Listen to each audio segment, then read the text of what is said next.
Assalamualaikum warahmatullahi wabarakatuh. Perkenalkan, saya Cikma Sri Rosani Potabuga, Sarjana Pendidikan, calon guru penggerak Angkatan ke-7 dari Kabupaten Bolaang Mongondo Timur, Provinsi Sulawesi Utara. Dan saat ini saya mengajar di Sekolah SMK Negeri 1 Modeak Barat. Baiklah Bapak Ibu guru hebat di seluruh Indonesia, dalam kesempatan ini saya akan memaparkan tugas saya terkait dengan demonstrasi kontekstual pada modul 3.1 terkait dengan pengambilan sebuah keputusan. Dan dalam hal ini saya akan mewawancarai kurang lebih 2 atau 3 kepala sekolah, dan termasuk yang akan saya wawancarai kepala sekolah yang berada di sekolah saya. Terima kasih, selamat menyaksikan.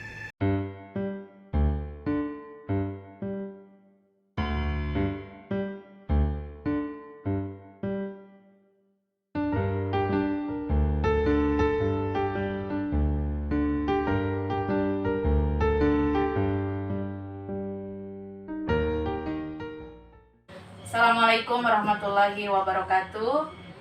Bapak Ibu guru hebat di seluruh Indonesia, dalam kesempatan ini saya calon guru penggerak Angkatan ke-7 SMK Negeri 1 Modeak Barat, Kabupaten Bolaang Mongondo Timur, Provinsi Sulawesi Utara, dalam tugas demonstrasi kontekstual modul 3.1 yang berkaitan dengan pengambilan sebuah keputusan.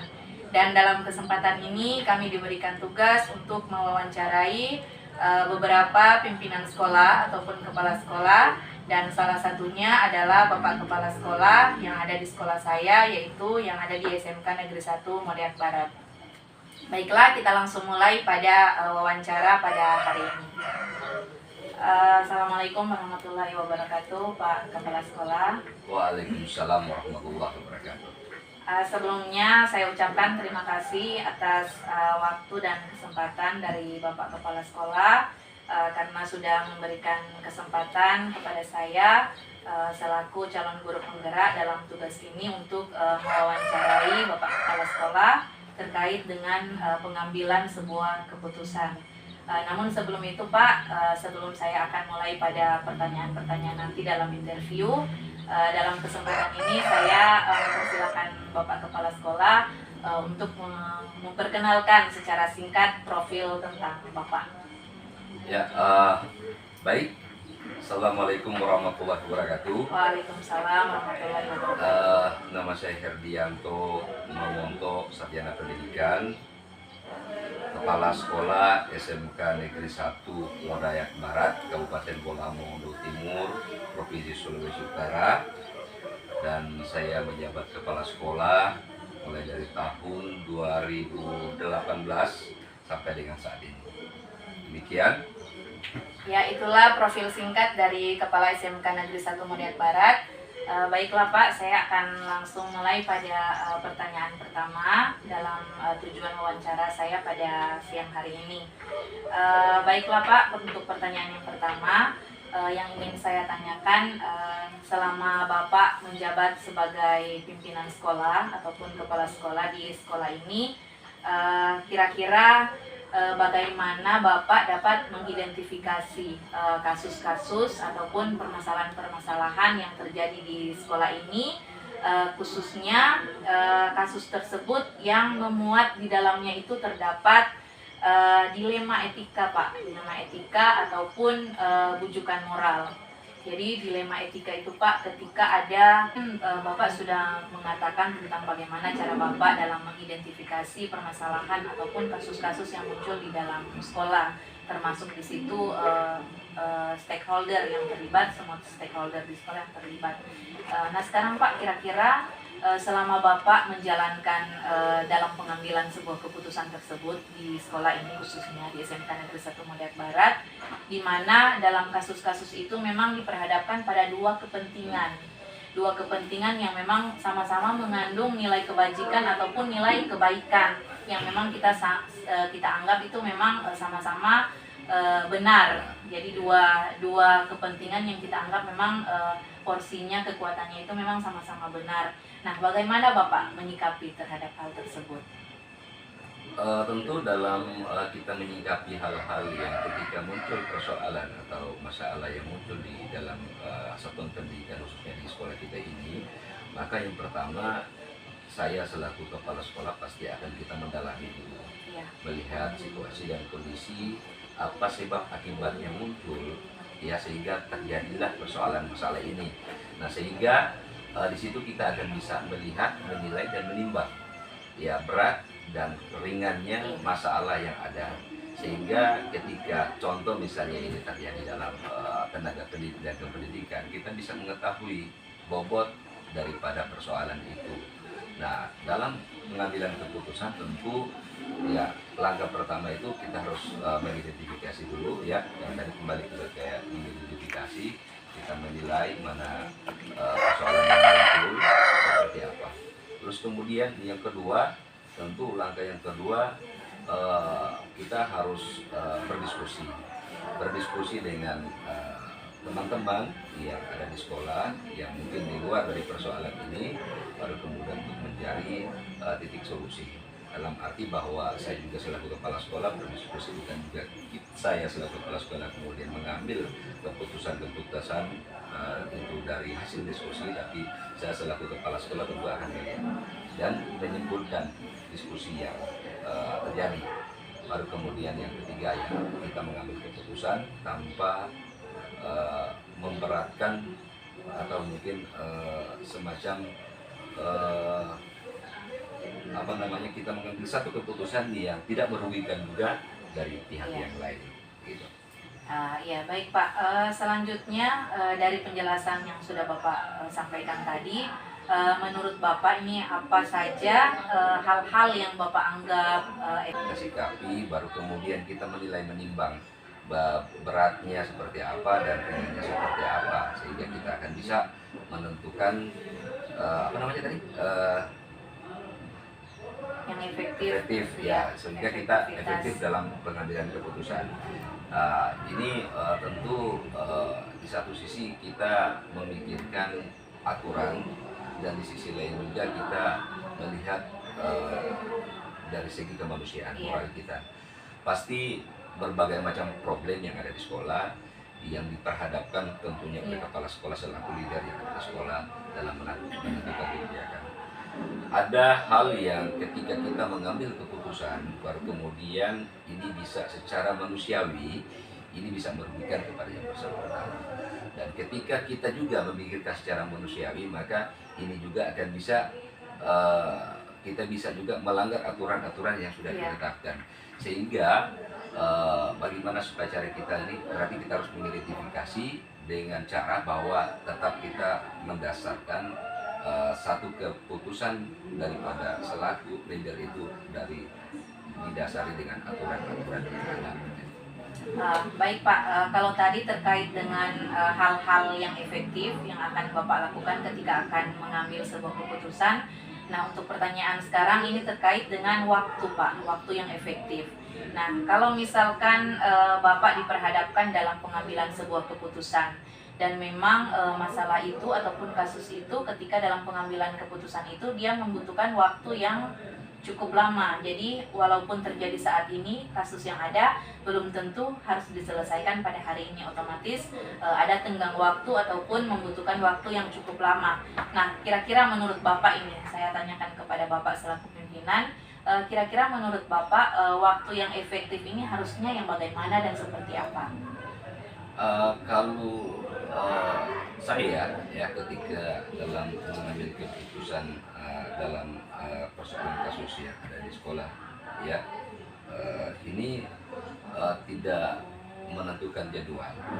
Yang kita lihat itu pertama bahwa berat daripada persoalan ini apakah memang bisa kita selesaikan hari ini atau tidak. Lalu kemudian yang kedua, kita lihat kondisi sikon yang ada. Kita harus selaku pimpinan harus mampu melihat situasi kondisi yang ada. Apakah memang bisa kita selesaikan atau tidak sampai hari ini. Kalaupun memang tidak bisa diselesaikan, maka harus kita jadwalkan di hari kemudian atau minggu atau bulan kemudian. Jadi ini dari kesekian banyak persoalan ataupun kasus-kasus yang Bapak hadapi yang terjadi di sekolah ini, pastinya kan Pak ada hal-hal yang membuat menantang atau menjadi kendala Bapak selaku pimpinan ketika dalam mengambil sebuah keputusan, dan itu pasti memang terjadi.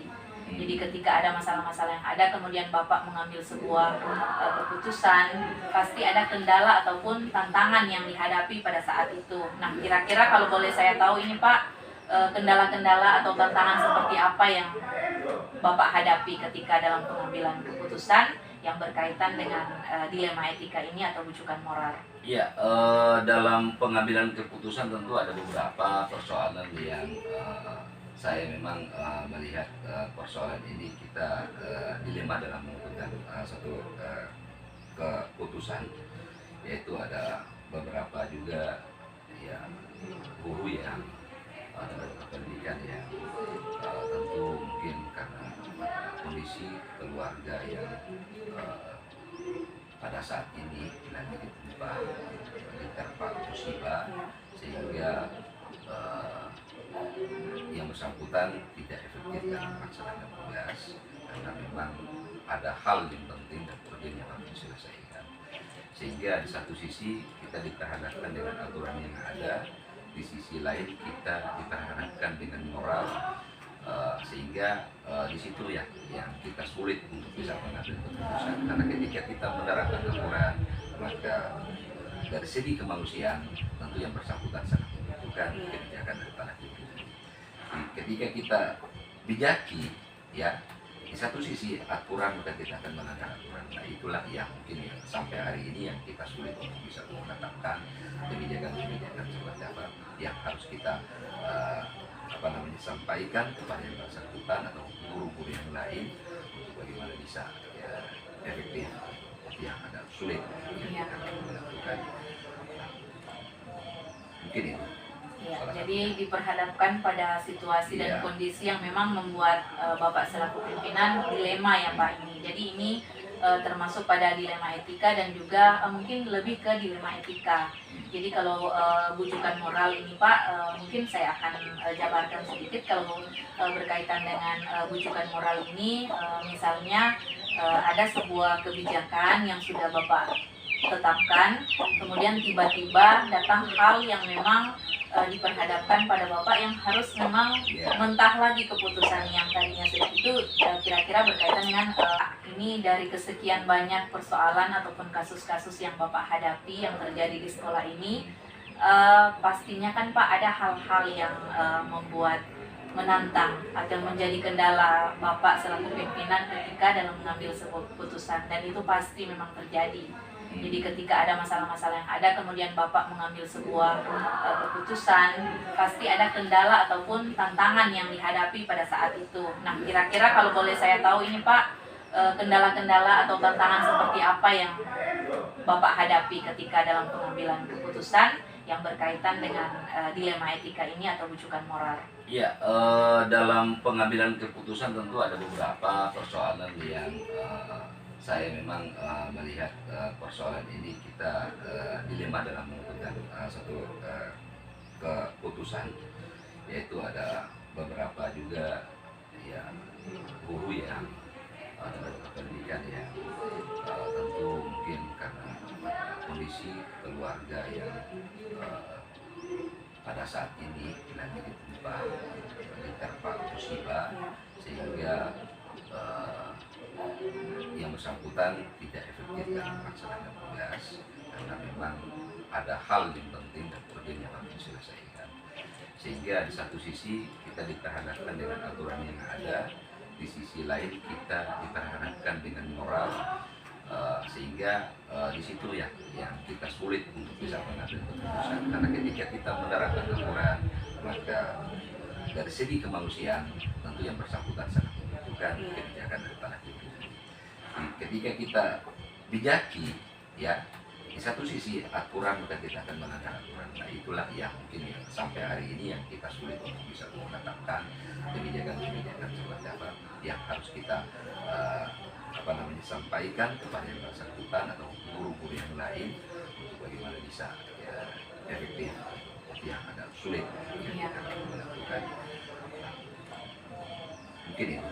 Ya, jadi diperhadapkan pada situasi dan kondisi yang memang membuat Bapak selaku pimpinan dilema ya Pak ini. Jadi ini termasuk pada dilema etika dan juga mungkin lebih ke dilema etika. Jadi kalau bujukan moral ini Pak, mungkin saya akan jabarkan sedikit kalau berkaitan dengan bujukan moral ini, misalnya ada sebuah kebijakan yang sudah Bapak tetapkan, kemudian tiba-tiba datang hal yang memang diperhadapkan pada Bapak yang harus memang mentah lagi keputusan yang tadinya sudah itu, kira-kira berkaitan dengan termasuk pada dilema etika dan juga mungkin lebih ke dilema etika. Jadi kalau bujukan moral ini Pak, mungkin saya akan jabarkan sedikit kalau berkaitan dengan bujukan moral ini, misalnya ada sebuah kebijakan yang sudah Bapak tetapkan, kemudian tiba-tiba datang hal yang memang diperhadapkan pada Bapak yang harus memang mentah lagi keputusan yang tadinya sudah itu, kira-kira berkaitan dengan bujukan moral. Baik Pak, mungkin ini pertanyaan yang sudah mendekati pertanyaan pada pertanyaan-pertanyaan terakhir. Ini kan Pak, saya lihat selaku Bapak pimpinan di sekolah ini kan tentunya dengan berbagai aktivitas dan kegiatan Bapak yang ada kan pastinya kan Bapak sibuk dengan tidak hanya memikirkan kegiatan atau aktivitas yang ada di sekolah, di rumah, dan berbagai aktivitas yang ada di luar. Nah, kira-kira ini Pak, ketika Bapak dihadapkan pada situasi dan kondisi yang saat itu Bapak sementara sibuk, aktivitasnya padat, dan tiba-tiba di sekolah Bapak itu terjadi kasus permasalahan yang berkaitan dengan etika moral ini atau bujukan moral. Nah, kira-kira bagaimana Bapak menyikapi dalam sikon seperti itu, dalam sikon yang Bapak dalam keadaan sibuk, padat kegiatan, kemudian tiba-tiba muncul persoalan yang berkaitan dengan etika ini, etika moral dan bujukan moral ini, dilema etika. Ya, ketika mungkin pada posisi kondisi saya mungkin sibuk, ada urusan-urusan yang harus kita selesaikan, kemudian kita diperhadapkan dengan persoalan yang mungkin muncul di sekolah. Tentu yang pertama yang langkah yang harus saya lakukan, yang pertama yang pasti saya akan berkoordinasi dengan guru-guru yang ada di sini yang tidak terlibat langsung dalam konflik itu, ya, untuk bagaimana supaya bisa mengidentifikasi persoalan yang ada, ya, baru kemudian kalaupun itu memang persoalan kemudian dalam kategori ringan, maka pada saat itu pun sesibuk apapun, ya saya harus bisa segera menyelesaikan karena ini adalah kepentingan yang ada di sekolah dan tidak bisa kita biarkan, gitu. Tapi kalau memang kondisi itu membutuhkan waktu dalam penyelesaiannya, maka saya mengidentifikasi melalui guru yang ada di situ, baru kemudian ke berikut langkah selanjutnya saya akan berdiskusi, ya, baru kemudian kita akan mengambil keputusan agar kita tidak salah mengambil keputusan supaya bisa efektif dan tidak merugikan pihak-pihak yang. Jadi intinya Pak ada kerjasama ya atau kolaborasi dari stakeholder yang ada di sekolah. Baik Pak, kalau tadi yang di pertanyaan-pertanyaan awal tadi kan Bapak sudah menjadi Kita selalu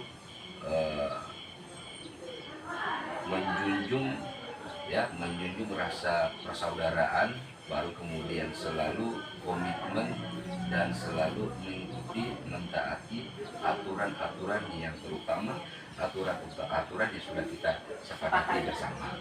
Karena biasanya aturan-aturan yang kita sepakati bersama kemudian dilanggar, itulah biasanya akan menjadi pemicu dari segala persoalan, akar dari segala persoalan yang ada di sekolah. Sehingga ketika itu menjadi satu pembelajaran bagi saya dan tentu teman rekan-rekan kerja yang ada di sekolah, bahwa ketika terjadi persoalan atau kasus-kasus yang muncul, baru kemudian kita bisa selesaikan, dan itu menjadi satu acuan untuk bagaimana kita bisa memperbaiki ya, secara pribadi individu masing-masing seperti apa. Ya, baik sekali Pak, luar biasa wawancara pada hari ini Pak dengan penjelasan dan jawaban-jawaban dari Bapak selaku pimpinan yang ada di sekolah. Sebelum saya akan menutup interview ini Pak, kalau bisa saya akan menyimpulkan wawancara kita pada hari ini. Mungkin kesimpulan dari hasil wawancara kita pada hari ini lebih ke dalam mengidentifikasi permasalahan ataupun kasus-kasus yang terjadi di sekolah itu, alangkah baiknya kita identifikasi dulu sebelum ada pengambilan keputusan. Kemudian kita telaah mana baik benarnya dan juga tanpa mengesampingkan moral. urusan kemanusiaan, tapi dalam tanda kutip kita harus tetap memperhatikan aturan yang ada ataupun tata tertib yang sudah berlaku ataupun yang sudah disepakati. Dan juga yang terpenting dalam sebuah pengambilan keputusan ini tidak hanya datangnya keputusan dari Bapak selaku pimpinan, tapi Bapak tadi sudah menyampaikan adanya kerjasama dan kolaborasi, musyawarah untuk mufakat mencapai sebuah keputusan yang memang benar-benar disepakati sebelum keputusan itu disampaikan secara formal mungkin ya. Mungkin itu kesimpulan yang bisa saya ambil. Terima kasih Pak atas waktunya. Ternyata selama ini yang saya tahu selaku bawahan Bapak, selaku saya guru di sini, saya hanya tahu sekedar keputusan yang sudah Bapak ambil, sudah Bapak sampaikan. Tapi melalui wawancara ini saya sudah bisa mengetahui dan saya sudah bisa paham ternyata sebelum keputusan itu ada tahapan-tahapan ataupun ada usaha-usaha yang Bapak lakukan selaku pimpinan yang ada di sekolah ini agar supaya keputusan yang diambil memang keputusan yang terbaik. Sekali lagi terima kasih Pak atas waktunya dan Assalamualaikum warahmatullahi wabarakatuh. Nah sekarang yang ingin saya tanyakan faktor-faktor pendukung mungkin. Jadi ketika dihadapkan pada permasalahan, kemudian Bapak harus mengambil sebuah keputusan, kira-kira ada tidak faktor-faktor pendukung yang mendukung ataupun membantu Bapak dalam sebuah pengambilan keputusan, ataupun ada guru-guru tertentu atau seseorang yang Bapak anggap sebagai panutan mungkin ataupun idola yang mungkin bisa dimintai tanggapan balik terhadap permasalahan yang terjadi. Iya, kolaborasi itu penting ya, antara pimpinan selaku leader dengan rekan kerja, karena tentu selaku mengantisipasi berbagai macam program, baik program-program yang ada di satuan pendidikan akademik maupun terlebih dalam kaitan dengan kasus-kasus seperti ini. Nah ini yang penting karena untuk bagaimana bisa menjaga proses perjalannya pembelajaran yang ada di sekolah, kemudian silaturahmi dan kerjasama kita di sekolah itu tentu ini yang harus kita jaga setelah tidak terjadi problem-problem, persoalan-persoalan internal yang muncul yang ada di tenaga pendidikan pendidikan. Nah ini butuh teman, butuh rekan yang harus kita percayakan ya, mungkin dia bisa lebih dewasa dalam menyikapi persoalan-persoalan yang ada, karena tidak selama juga selaku pimpinan itu lebih dewasa daripada rekan kerjanya.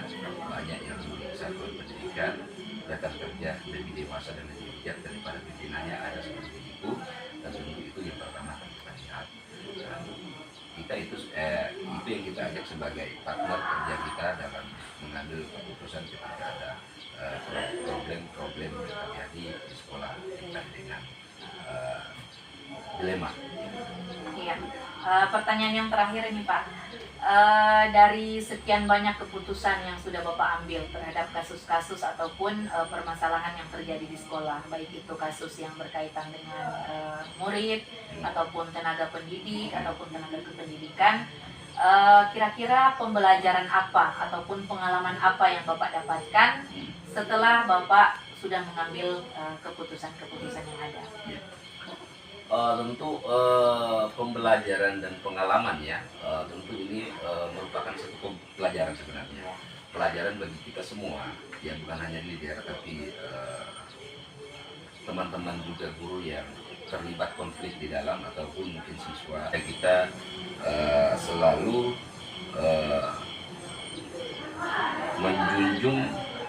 menjunjung rasa persaudaraan, baru kemudian selalu komitmen dan selalu mengikuti, mentaati aturan-aturan yang terutama aturan-aturan yang sudah kita sepakati bersama.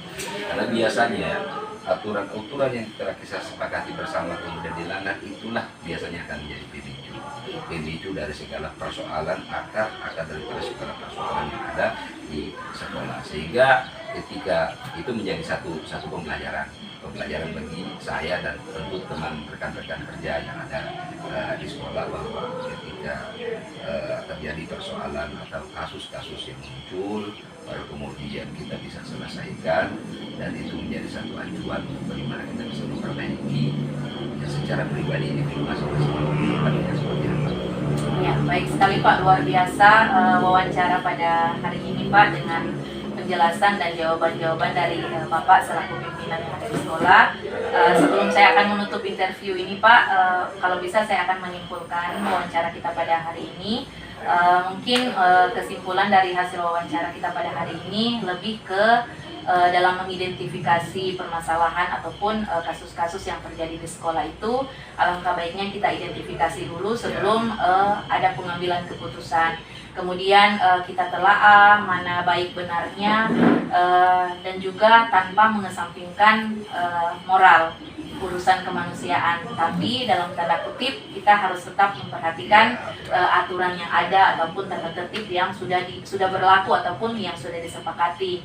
Dan juga yang terpenting dalam sebuah pengambilan keputusan ini tidak hanya datangnya keputusan dari Bapak selaku pimpinan, tapi Bapak tadi sudah menyampaikan adanya kerjasama dan kolaborasi, musyawarah untuk mufakat mencapai sebuah keputusan yang memang benar-benar disepakati sebelum keputusan itu disampaikan secara formal mungkin ya. Mungkin itu kesimpulan yang bisa saya ambil. Terima kasih Pak atas waktunya. Ternyata selama ini yang saya tahu selaku bawahan Bapak, selaku saya guru di sini, saya hanya tahu sekedar keputusan yang sudah Bapak ambil, sudah Bapak sampaikan. Tapi melalui wawancara ini saya sudah bisa mengetahui dan saya sudah bisa paham ternyata sebelum keputusan itu ada tahapan-tahapan ataupun ada usaha-usaha yang Bapak lakukan selaku pimpinan yang ada di sekolah ini agar supaya keputusan yang diambil memang keputusan yang terbaik. Sekali lagi terima kasih Pak atas waktunya dan Assalamualaikum warahmatullahi wabarakatuh.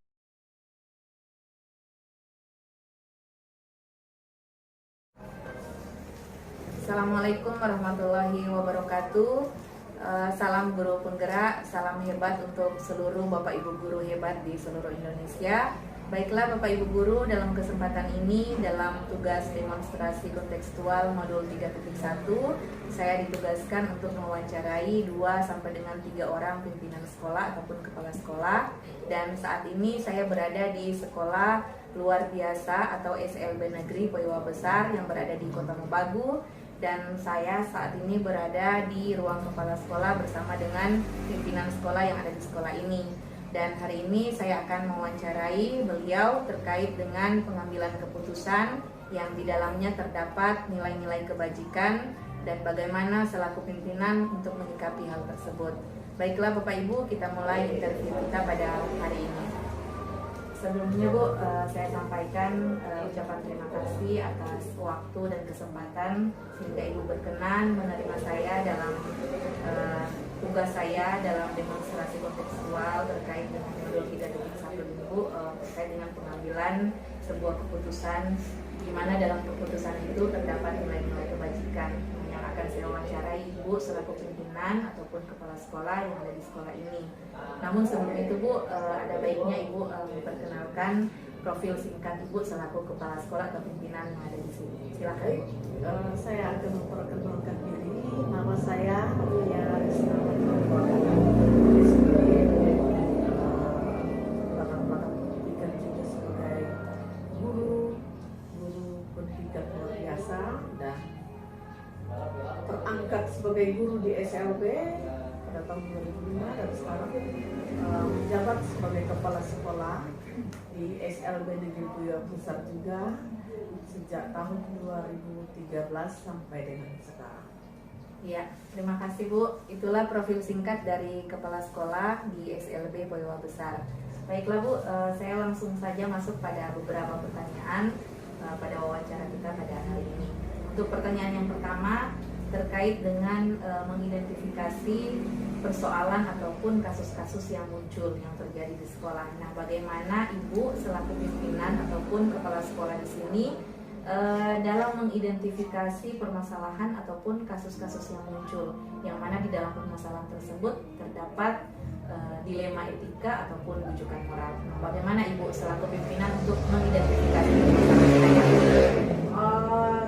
namanya di SLB itu, di sekolah luar biasa itu banyak masalah. baik masalah terhadap siswa ataupun masalah dari guru juga yang bersangkutan. Nah, saya akan memberikan contoh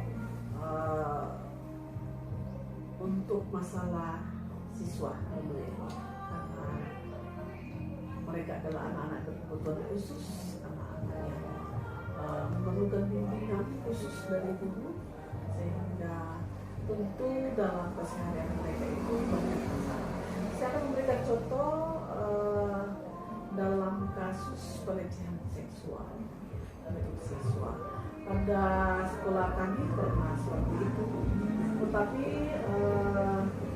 saya bersama teman-teman guru di sini, kami menyelesaikan masalah tersebut dengan secara kekeluargaan, karena contohnya yang melecehkan itu adalah guru juga, dan yang dilecehkan itu adalah siswa yang terbelakang mental.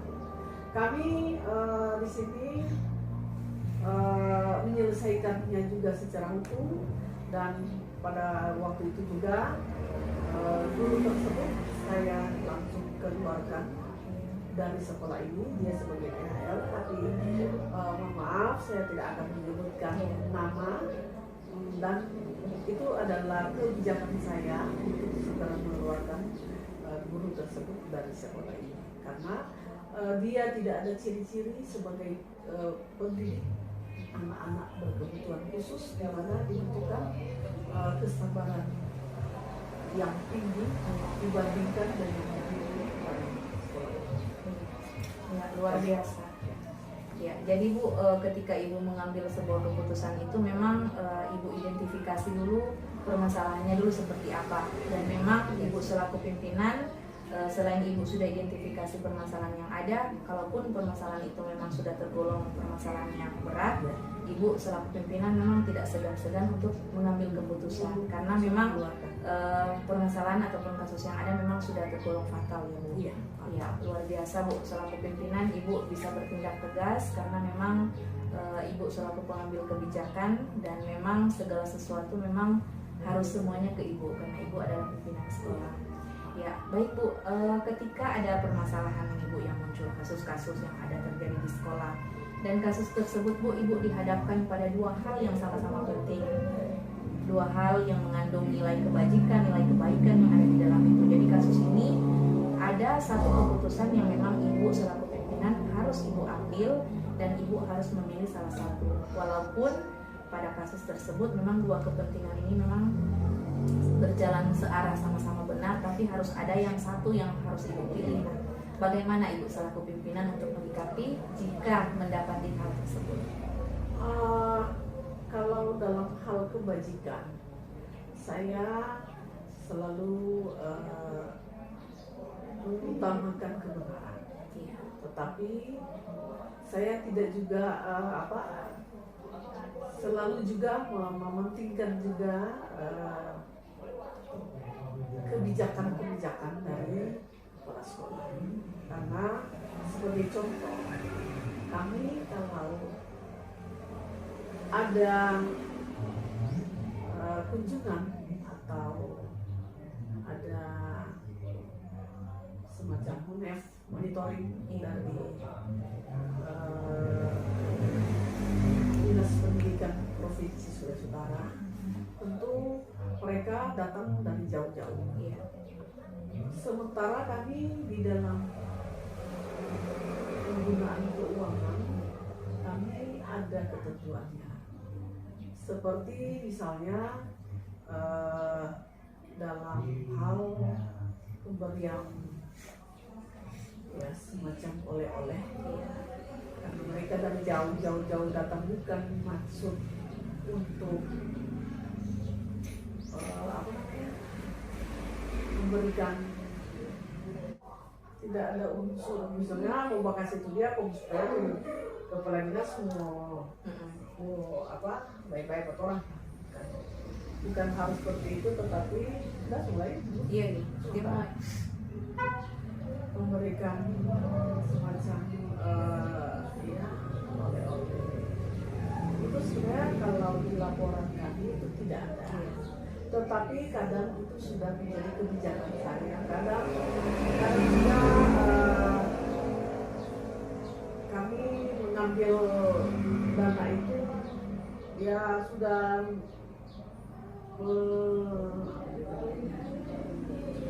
mengambil dari uang pribadi juga, walaupun ya sedikit tidak banyak. Ya, seperti itu supaya bukan maksud supaya pipi dan jari senang, tetapi itu sebagai ucapan terima kasih saya karena misalnya mereka dari atasan kami itu datang melihat keadaan kami di SLB Negeri Besar. Begitu. Ya, jadi ketika dihadapkan dalam situasi seperti itu, Bu, memang selaku pimpinan harus memang benar-benar mengambil keputusan yang siap dengan konsekuensi yang ada, walaupun sebenarnya tidak ada dalam aturan, tapi memang karena tujuan kita baik.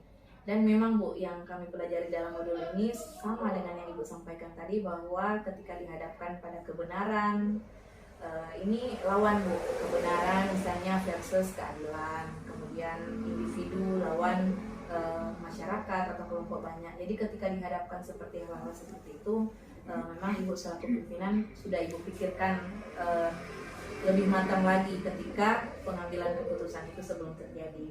Nah sekarang Bu, dalam pengambilan keputusan yang ada dengan berbagai macam persoalan ataupun kasus yang ada, menurut Ibu ini kira-kira hal-hal apa saja yang Ibu anggap efektif? Hal-hal yang Ibu anggap efektif dalam pengambilan sebuah keputusan. Misalnya tahapan-tahapan yang efektif sebelum tiba pada pengambilan keputusan terakhir. Saya dalam pengambilan keputusan itu lebih mementingkan kepada hal yang untuk kebaikan bersama. Saya lebih utamakan di situ, terutama seperti yang saya contohkan yang pertama tadi, itu kalau saya biarkan tidak ambil keputusan untuk tidak mengeluarkan oknum tersebut dari sekolah ini, itu bisa berbahaya. Lanjutannya mungkin korbannya akan jadi banyak, bukan hanya satu orang tadi, tetapi mungkin akan menimbulkan efek yang negatif, di mana mungkin juga dari teman-teman lain boleh kuat, mungkin karena sedang beliau itu tidak apa-apa, misalnya sudah melakukan hal yang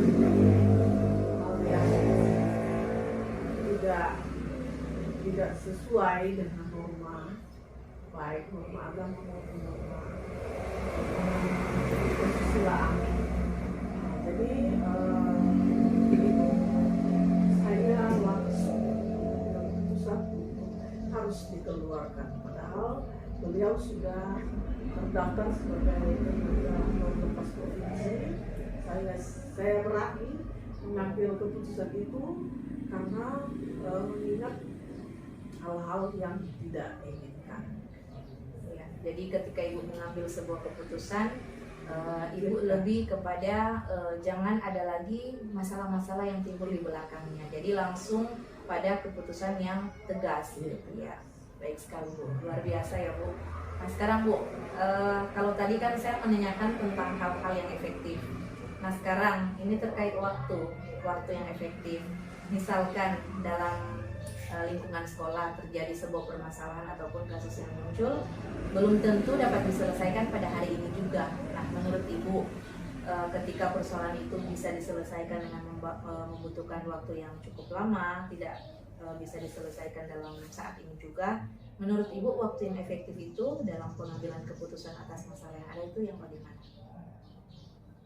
Tergantung juga sih. Kalau memang masalah itu harus segera diselesaikan, ya saya biasanya langsung menyelesaikan masalah tersebut pada hari itu. Tetapi kalau misalnya ada hal-hal yang seperti misalnya ada masalah semacam ada masalah pertengkaran dengan guru, guru dengan guru atau apa, biasanya saya tunda dulu. Saya tidak langsung menyelesaikan karena saya bilang itu mereka masih dalam keadaan emosi. Biasa sih kalau ya kami di sini sudah sekitar hampir 40 tenaga pendidikan yang ada di SLB Negeri Puyo Besar ini tidak menutup kemungkinan pasti ada gesekan-gesekan yang terjadi di dalam. Biasanya saya memanggil mereka dan kadang kalau sudah misalnya sudah hal-hal yang melebihi begitu, saya kadang tidak langsung menyelesaikan hari itu, tetapi saya menjadi kosong. Mungkin mereka masih dalam keadaan emosi, menunggu emosi mereka itu reda, baru saya akan selesaikan. Mungkin begitu. Jadi tergantung persoalan yang ada ya Bu ya.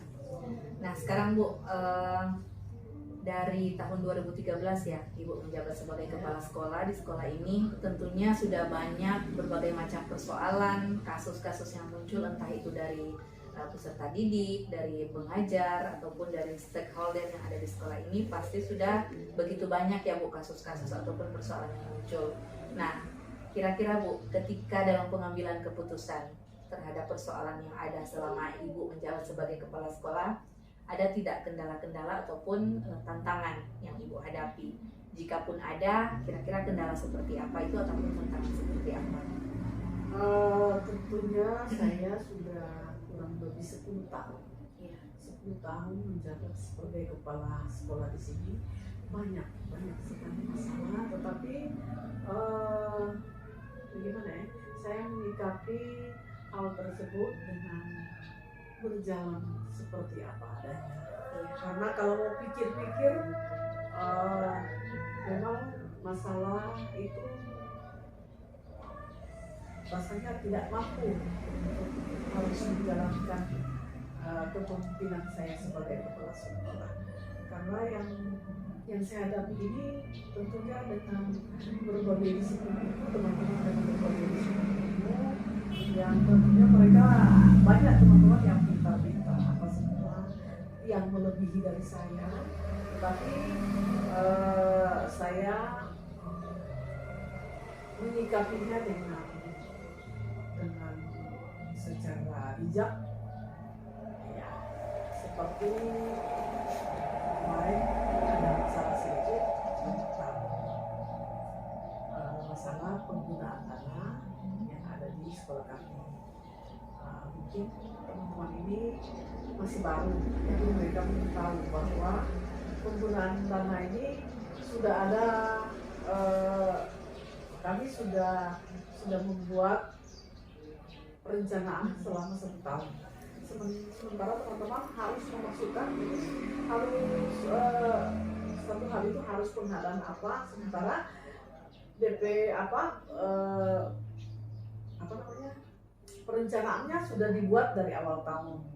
Nah seperti itu saya berikan pengertian yang dengan baik-baik bahwa Ibu tidak bisa langsung serta-merta memasukkan misalnya pengadaan ini langsung saat ini. Ini akan saya tampung dulu, saya bilang, dan akan kita coba nanti misalnya kalau masih bisa perubahan, kita masuk ke perubahan. Tetapi kalau tidak bisa masuk ke perubahan, insya Allah nanti akan kita cover untuk tahun ke tahun. Karena kita harus menyesuaikan dengan dana yang ada di sekolah kami. Beda dengan sekolah umum. Kalau sekolah umum yang ya SMA SMK mereka banyak siswa, tentu dana bos mereka tinggi. Tapi kalau di SLB kami di sini siswa hanya 113 siswa. Tentunya dana bosnya tidak seperti yang karena harus mengikuti jumlah siswa. Nah itu yang saya berikan pengertian kepada teman-teman yang mungkin mereka tidak tahu bahwa kira itu dana bos itu ya sesuai dengan pemerintah. saya penasaran kepada teman-teman jumlah dana bos kita seperti ini dan penggunaan dananya juga sudah seperti ini. Jadi ya hal-hal itu yang memang menjadi kendala ataupun tantangan ibu ya. Sebelum ibu mengambil sebuah keputusan memang sudah banyak kendala dan tantangannya ada, tapi selama ini masih bisa ibu atasi. Alhamdulillah masih bisa teratasi semua sampai dengan detik ini. Alhamdulillah masih bisa berjalan dengan apa adanya sesuai ketentuannya. Luar biasa sekali ya Bu,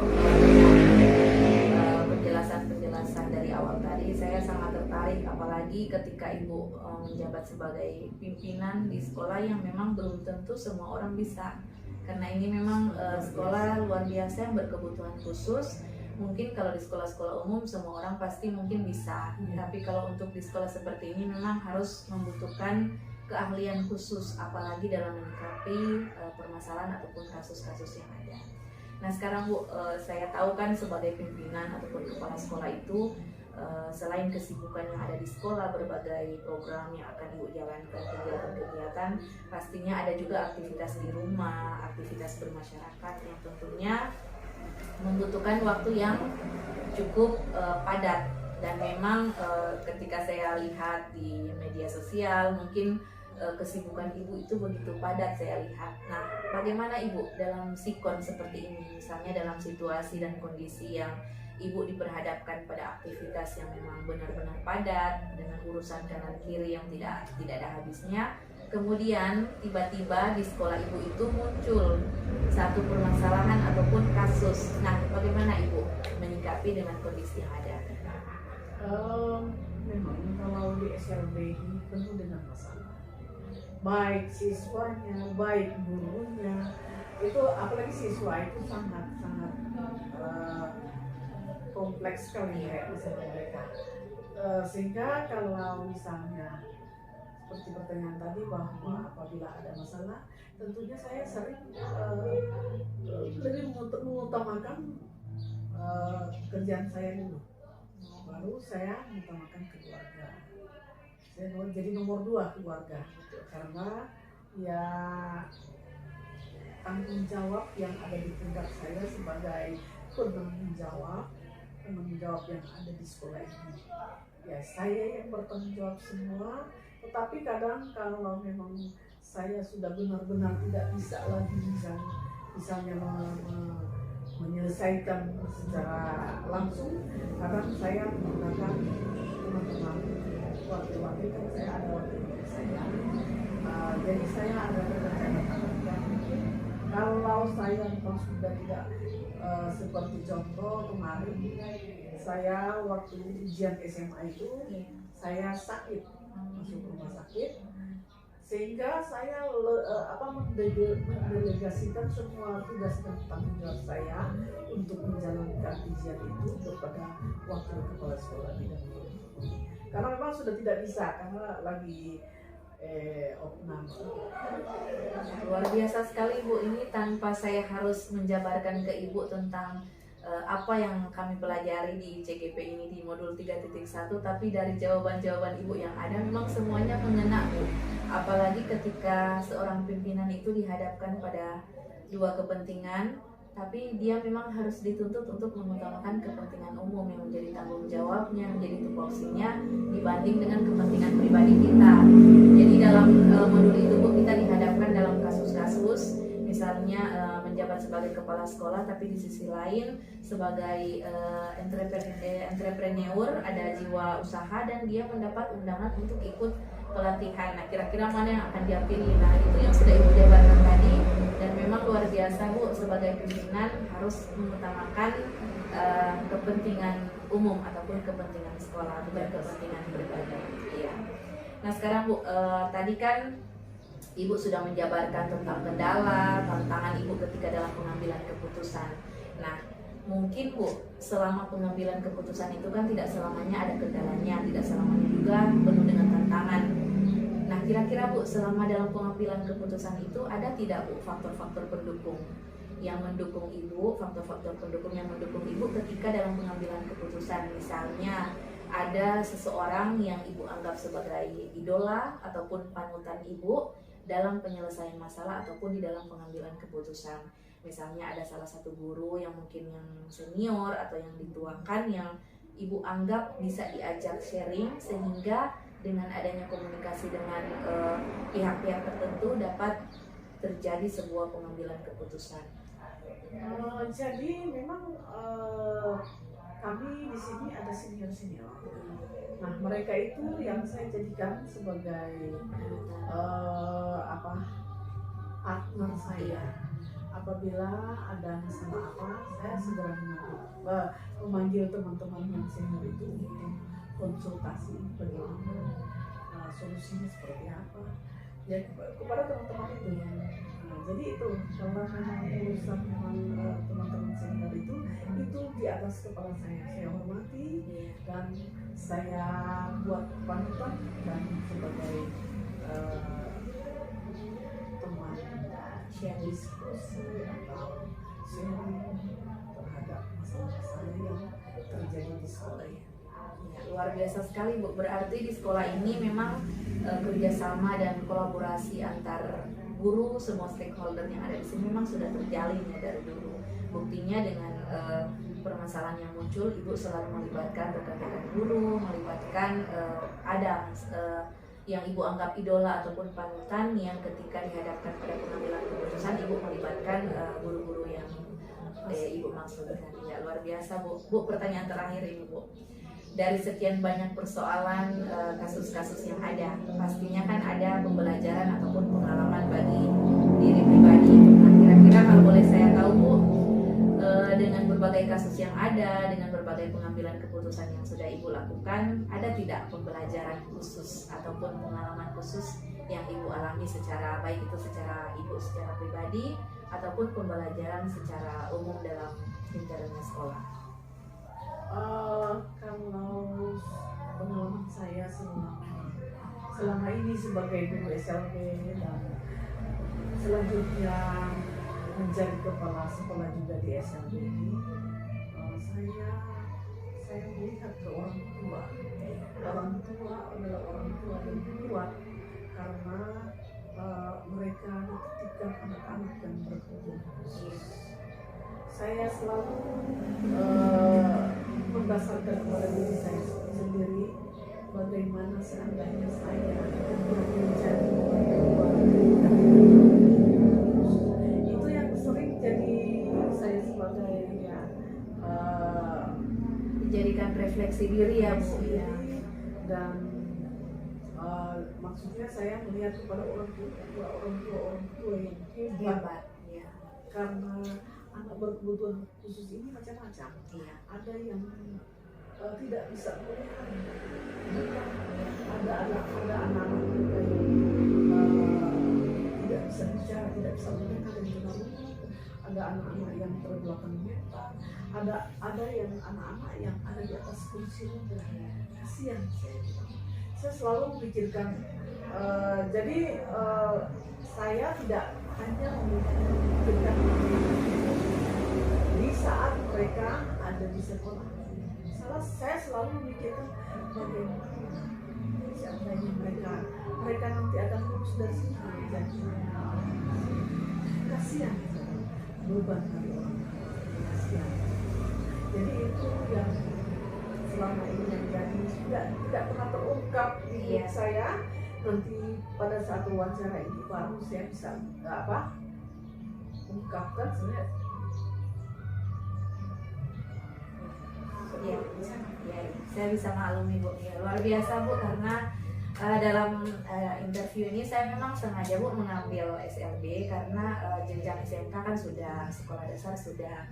Nah, untuk SLB ini kan tentunya ada SD, ada SMP-nya, ada SMA-nya. Saya sengaja memang mengambil ini ketika kami dihadapkan pada tugas yang memang terserah, disuruh memilih, terserah interview ke kepala sekolah siapa saja, 2 sampai dengan 3 kepala sekolah. Saya memilih ini karena memang saya ingin melihat ketika ada permasalahan ataupun kasus yang di dalamnya ada dilema etika ataupun rujukan moral, ternyata memang berbeda-beda tiap jenjang, apalagi yang membedakan sekali itu yang di sekolah SLB ini. Dan memang ini bisa jadi referensi bagi saya ketika dalam pengambilan sebuah keputusan nanti itu ternyata kita tidak hanya serta-merta mempelajari teori-teori yang ada, karena memang walaupun kita sudah mempelajari teorinya, pada lapangannya nanti pasti akan berbeda. Pada sekolah negeri, sekolah SLB, tingkat jenjang yang berbeda pasti juga masalah yang akan dihadapi akan berbeda. Luar biasa sekali Bu. Jadi kalau bisa saya simpulkan nih Bu, interview kita, wawancara pada hari ini, pada intinya dalam menyikapi sebuah persoalan dan mengambil sebuah keputusan, Ibu selaku pimpinan, jika memang kasus itu memang fatal, Ibu memang langsung mengambil keputusan yang tegas. Kemudian jika memang terdapat kendala ataupun tantangan dalam pengambilan keputusan, Ibu selalu berdiskusi, sharing dengan guru-guru yang ada, berusaha memberikan pengertian agar tidak timbul gesekan ataupun permasalahan-permasalahan di belakangnya, karena seperti yang Ibu sampaikan tadi, dengan berbagai macam karakter dari 40-an lebih pengajar yang ada di sini, pastinya dengan berbagai macam juga saran, ide, dan pendapat yang berbeda, yang pastinya akan ada benturan-benturan di dalamnya. Luar biasa, karena Ibu selaku pimpinan, Ibu juga pimpinan seorang perempuan, tapi mampu menghandle di sekolah yang seperti ini yang belum tentu semua orang bisa. Dan dari wawancara ini saya juga bisa mempelajari, menjadi referensi bagi saya. Selama ini mungkin khususnya di sekolah saya selaku bawahan, mungkin selama ini kami tahu keputusan yang sudah disampaikan kepala sekolah ini, tapi kami selaku bawahan kami tidak tahu tahapan-tahapan usaha-usaha apa, identifikasi seperti apa yang sudah dilakukan oleh pimpinan sebelum keputusan itu disampaikan kepada kami sebagai bawahan. Ternyata begitu memang kerja keras dari seorang pimpinan sebelum mengambil sebuah keputusan itu berusaha bijak dan memang sudah benar-benar memikirkan segala konsekuensi yang ada. Setidaknya jika memang ada pro kontra dalam pengambilan keputusan itu, sebagai pimpinan berusaha untuk meminimalisir agar tidak ada terjadi gesekan ataupun masalah-masalah selanjutnya di belakang persoalan yang sudah ada. Terima kasih Bu Sukurma Anto atas tanggapannya, atas waktunya, atas kesempatan yang sudah diberikan kepada saya, dan hasil wawancara ini akan saya jadikan referensi dan pembelajaran untuk pengambilan keputusan, tidak hanya berperan sebagai seorang pimpinan, tapi bagaimana ketika kita menjadi seorang guru dan dihadapkan pada persoalan yang ada. Persoalan yang sudah kami wawancarai yang bisa kami jadikan referensi kami nanti. Terima kasih Bu. Assalamualaikum warahmatullahi wabarakatuh.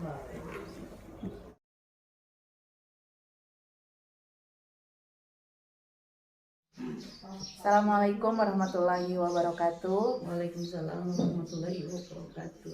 Baiklah Bapak Ibu guru hebat di seluruh Indonesia, saat ini saya berada di salah satu sekolah yang ada di kecamatan ini, yaitu di SDN 1 Pinono Batuan, dan saat ini saya bersama dengan pimpinan sekolah yang ada di sini terkait dengan tugas saya pada demonstrasi kontekstual dalam modul 3.1. Saya akan mewawancarai beberapa pimpinan ataupun kepala sekolah, dan salah satunya adalah Ibu Kepala Sekolah yang menjabat sebagai pimpinan di SDN 1 Pinono Batuan ini. Baiklah Ibu, kita akan mulai interview atau wawancara kita pada pagi hari ini. Namun sebelumnya dalam kesempatan ini saya menyampaikan ucapan terima kasih karena dengan sudah berbesar hati menerima saya dan memberikan kesempatan kepada saya untuk mewawancarai Ibu dalam kesempatan ini. Namun sebelum saya masuk pada beberapa pertanyaan nanti Bu, ada baiknya Ibu akan memperkenalkan terlebih dahulu profil singkat tentang Ibu selaku kepala sekolah di sekolah ini. Silakan Bu. Baik, terima kasih. Saya Mardia Mamunto, SPDI, selaku Kepala Sekolah SDN 1 Pinono Batuan, Kecamatan Murai Barat. Di sini saya dapat kunjungan dari Ibu Guru untuk diwawancarai guna lengkapan tugas dari CGP Ibu Guru Cikma Kota Pegang. Terima kasih karena sudah datang ke sekolah kami SDN 1 Pinono Batuan. Terima kasih. Ya, terima kasih Bu. Baik Bu, saya langsung saja pada pertanyaan yang pertama. Jadi wawancara saya ini Bu terkait dengan pengambilan sebuah keputusan, di mana dalam keputusan itu mengandung nilai-nilai kebajikan ataupun nilai-nilai kebaikan. Jadi keputusan ini selaku Ibu pimpinan sekolah ataupun kepala sekolah. Untuk pertanyaan yang pertama Bu, selama Ibu menjadi kepala sekolah atau Ibu menjabat kepala sekolah di sekolah ini, bagaimana kira-kira Ibu selaku pimpinan yang ada dapat mengidentifikasi permasalahan ataupun kasus-kasus yang terjadi di sekolah Ibu, yang mana kasus-kasus tersebut di dalamnya Bu terdapat dilema etika ataupun bujukan moral. Jadi dilema etika itu Bu, ketika kita diperhadapkan pada satu persoalan yang mana itu benar-benar sama-sama benar Bu, itu yang dilema etika. Jadi pilihan A benar, pilihan B benar, tapi kita memang diwajibkan untuk memilih salah satu, memutuskan salah satu. Kalau bujukan moral itu Bu, dia memang benar dan salah. Nah, bagaimana Ibu selaku pimpinan yang ada di sekolah ini ketika ada persoalan ataupun kasus-kasus yang di dalamnya ada dilema etika ataupun bujukan moral, kemudian Ibu menyikapi hal tersebut. Bagaimana Ibu mengidentifikasi? Baik, terima kasih. Sesuai dengan pertanyaan Ibu Guru Sigma, bahwa mengidentifikasi kasus-kasus yang terjadi di sekolah ini memang benar, karena di sekolah kami ini ada salah satu siswa yang keterbelakangan mental. Namun dalam hal ini saya selaku pimpinan di SD 1 Pintu Batuan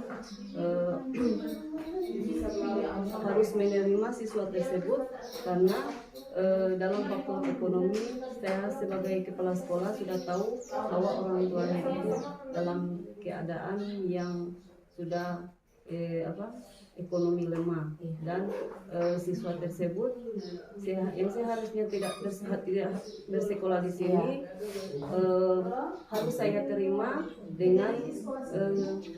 dengan bujukan bagaimana caranya agar siswa tersebut itu bisa duduk di sini menguasainya, karena siswa tersebut yang seharusnya harus disekolahkan di SLB itu harus bersekolah di sekolah kami. Kemudian saya juga konsultasikan juga dengan Bapak Ibu guru yang ada di sekolah sini, bahwa siswa tersebut harus kita benar-benar perhatikan, karena sudah kita ketahui bersama siswa tersebut itu fisiknya dan IQ-nya itu bagaimana. Ya, nah Bu, ketika ada permasalahan yang muncul di sekolah, kemudian Ibu diharuskan untuk menjalankan dalam pengambilan sebuah keputusan yang ada di sekolah, karena walau bagaimanapun Ibu kan sebagai leader kan, sebagai pimpinan di sekolah ini, otomatis segala permasalahan ataupun kasus-kasus yang terjadi di sekolah kan tetap guru-guru di sini akan ke Ibu, karena pengambilan keputusan, kebijakan segala yang ada di sekolah itu kan Ibu selaku pimpinan. Nah, bagaimana Bu ketika di dalam kasus-kasus tersebut mengandung nilai kebajikan yang memang dua hal ini sama-sama penting? Ketika ini kan pasti Ibu akan dilema kan, ketika keputusan yang akan Ibu ambil memang sama-sama benar, dan keputusan itu memang dua kepentingan yang memang mengandung nilai kebajikan, nilai kebaikan di dalamnya. Bagaimana Ibu menyikapi itu? Baik, terima kasih. Sesuai dengan penjelasan saya tadi tentang salah satu siswa yang ada di sini tentang bersekolah yang di SLB, kemudian dia harus bersekolah di sini, maka saya selaku pimpinan di sekolah ini konsultasikan juga dengan kepala pimpinan yang teratas dari saya. Jadi dalam hal ini pihak dinas pendidikan ya Bu. Dinas pendidikan. Dan tentunya tadi di awal tadi kan Ibu menyampaikan bahwa harus mengkomunikasikan, mengkonsultasikan dengan guru-guru yang ada di sini, berarti adanya kerjasama ya Bu, ya kerjasama ataupun kolaborasi ya Bu dengan stakeholder yang ada di sekolah ini. Baik Bu, untuk pertanyaan yang ketiga, menurut Ibu ini kira-kira apa saja yang dianggap efektif dalam pengambilan sebuah keputusan yang khususnya berkaitan dengan dilema etika ini? hal-hal yang menurut Ibu efektif ketika Ibu akan mengambil sebuah keputusan. Kira-kira apa-apa saja yang menurut Ibu itu efektif, tahapan-tahapan yang efektif ketika Ibu akan mengambil sebuah keputusan. Nah, dengan keputusan itu saya selaku pimpinan di sini, keputusan saya di sini harus berhadapan dengan hati, karena di sini siswa tersebut memang mau tidak mau harus diberi ilmu juga, walaupun kami yang bukan guru yang seharusnya mengajari ke siswa tersebut harus benar-benar mencari bagaimana caranya itu agar siswa yang bernama Hairun itu mau dengan pelajaran yang ada di sekolah kami. Ya, jadi maksudnya adanya dorongan ya Bu, dorongan selain dorongan dari pihak sekolah juga lebih ke moral ya Bu, kemanusiaan, urusan kemanusiaan. Kasihan, sesuai dengan poin yang pertama, soal yang pertama, pertanyaan pertama itu faktor ekonomi keluarga. Ya Bu, kalau tadi kan yang saya tanyakan terkait dengan hal-hal yang efektif Bu. Nah kira-kira kalau sekarang yang ingin saya tanyakan berkaitan dengan waktu yang efektif. Nah ketika ada suatu permasalahan ataupun kasus-kasus yang muncul di dalam sekolah misalnya, kemudian membutuhkan waktu yang cukup lama, ataupun misalnya masalah atau kasus yang muncul hari ini tidak mungkin dapat diselesaikan juga pada hari ini. Misalkan kasus tersebut atau permasalahan tersebut membutuhkan waktu yang cukup lama. Nah, menurut Ibu waktu yang efektif itu seperti apa? Nah, waktu yang sering kami ambil di sini, yang saya sebagai pimpinan di sini, saya selaku kepala sekolah di sini kan guru konselingnya itu adalah guru kelas masing-masing. Maka secara otomatis guru tersebut tidak dapat mengambil keputusan kepada anak tersebut, maka dilimpahkan kepada pimpinan. Maka saya sebagai kepala sekolah mendekati bagaimana cara anak tersebut supaya dia bisa mendengarkan apa yang saya sampaikan, kemudian besoknya disampaikan kepada orang tuanya, dipanggil orang tuanya supaya orang tuanya juga bisa tahu bahwa anak tersebut memang harus benar-benar dikawal. Ya. Bukan hanya untuk sekolah saja, tapi dari orang tua juga itu yang harus juga mengawal anaknya, karena di sekolah kan hanya sebagian saja waktu kami, maka di rumah itu orang tuanya yang sepenuhnya. Jadi Bu ada kerjasama juga dengan pihak orang tua dari siswa tersebut.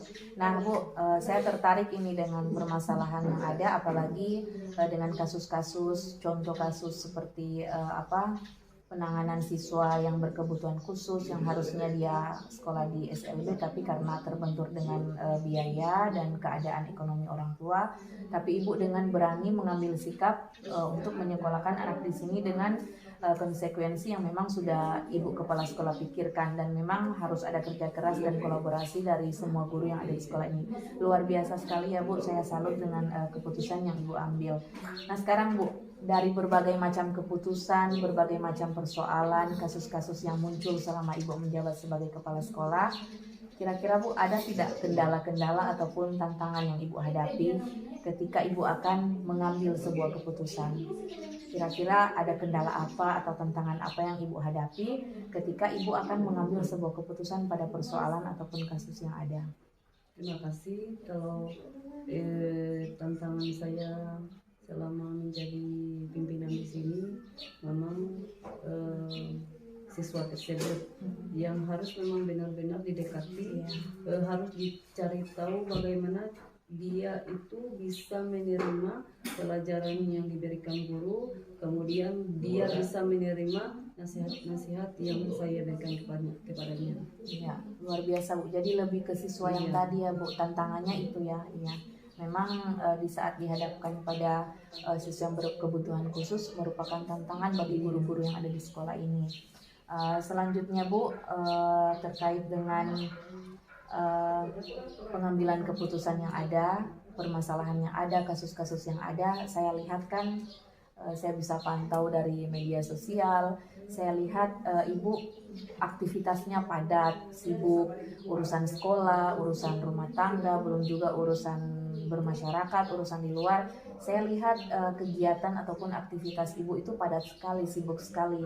Nah, bagaimana nih Bu? Saya penasaran selaku ibu pimpinan, bagaimana ibu menyikapi ketika ibu dihadapkan dalam situasi dan kondisi yang aktivitas ibu padat ataupun sibuk dan tiba-tiba ada permasalahan ataupun kasus yang muncul di sekolah yang di dalam kasus itu membutuhkan memang dilema etika ataupun bujukan moral, sementara ibu dalam situasi dan kondisi yang aktivitas ataupun kesibukan yang padat. Kira-kira bagaimana ibu menyikapi hal itu?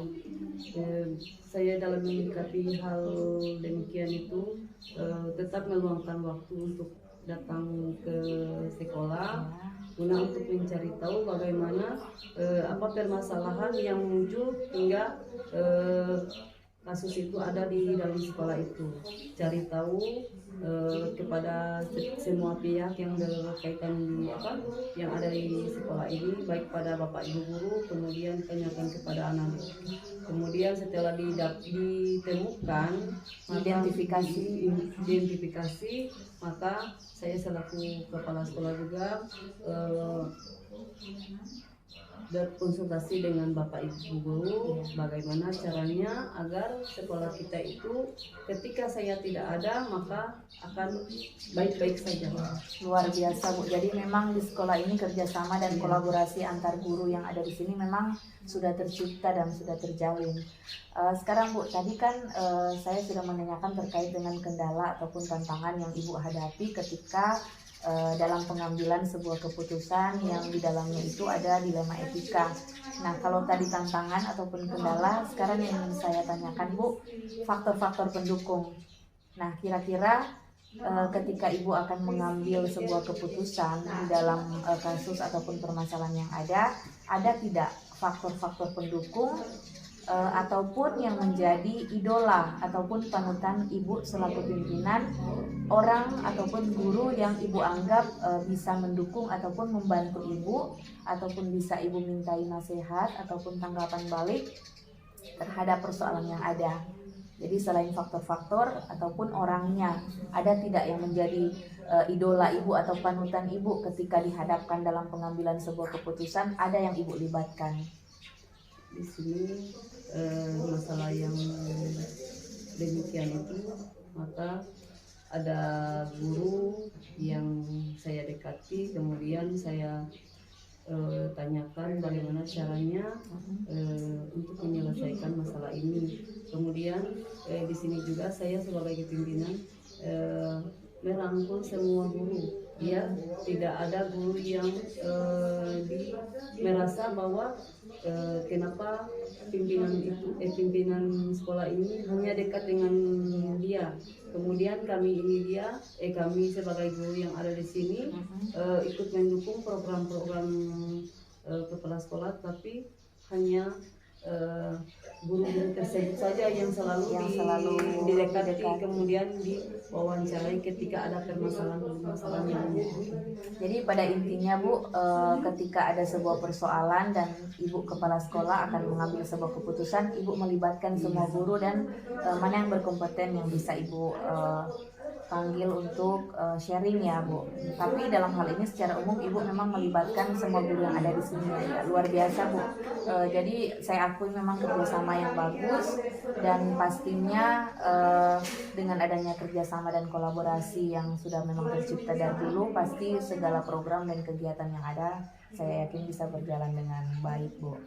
Ini pertanyaan yang terakhir Bu. Dari kesekian banyak pengambilan keputusan dalam sebuah permasalahan ataupun kasus yang sudah Ibu tangani di sekolah ini selama Ibu menjabat sebagai kepala sekolah, saya penasaran kira-kira pembelajaran apa yang Ibu dapati, pengalaman apa yang Ibu dapati setelah Ibu melalui beberapa kasus-kasus dan Ibu dengan bijak sudah mengambil keputusan terhadap persoalan yang ada.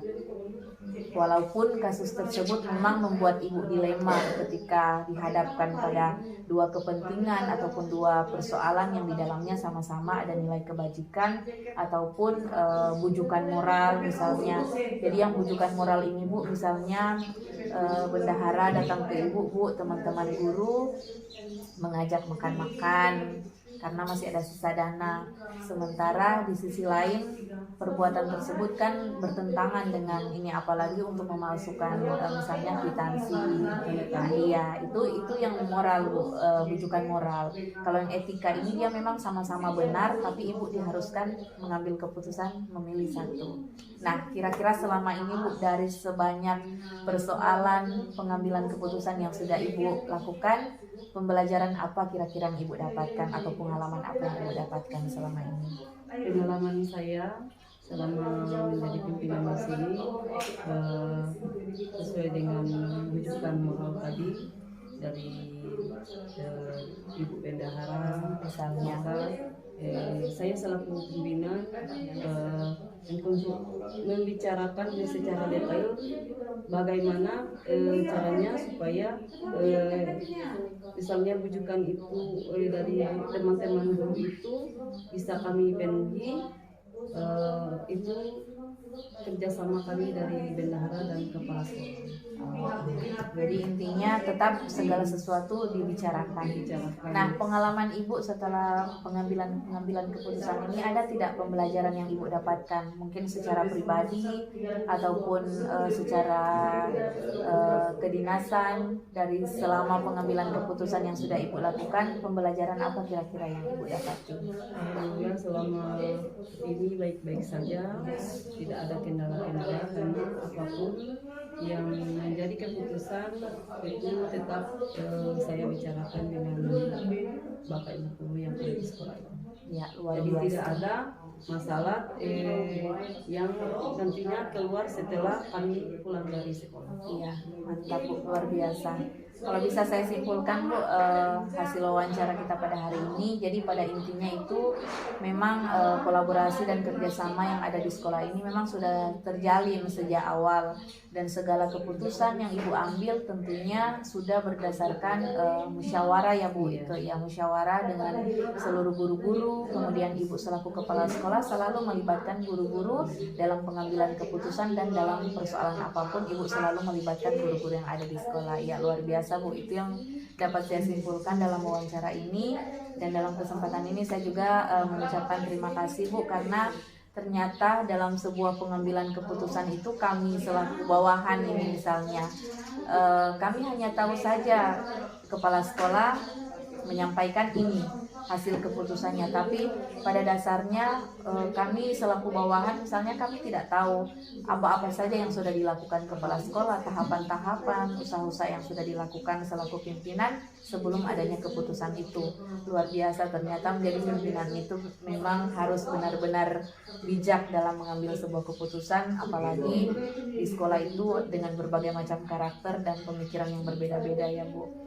Dan ini juga Bu, saya berharap berhasil mewawancara ibu, dari hasil yang ada saya berharap ini menjadi referensi saya untuk tugas saya nanti, dan lebih banyak kasus-kasus permasalahan yang saya temui ketika mewawancarai kepala sekolah ternyata memang beraneka ragam yang terjadi di setiap sekolah yang ada, dan ini menjadi referensi bagi kami Bu selaku peserta calon guru penggerak untuk lebih menyikapi lagi bagaimana ketika dihadapkan pada persoalan-persoalan dilema etika ataupun rujukan moral. Terima kasih Bu Sukurma Anto atas waktunya, dan Assalamualaikum warahmatullahi wabarakatuh. Waalaikumsalam warahmatullahi wabarakatuh.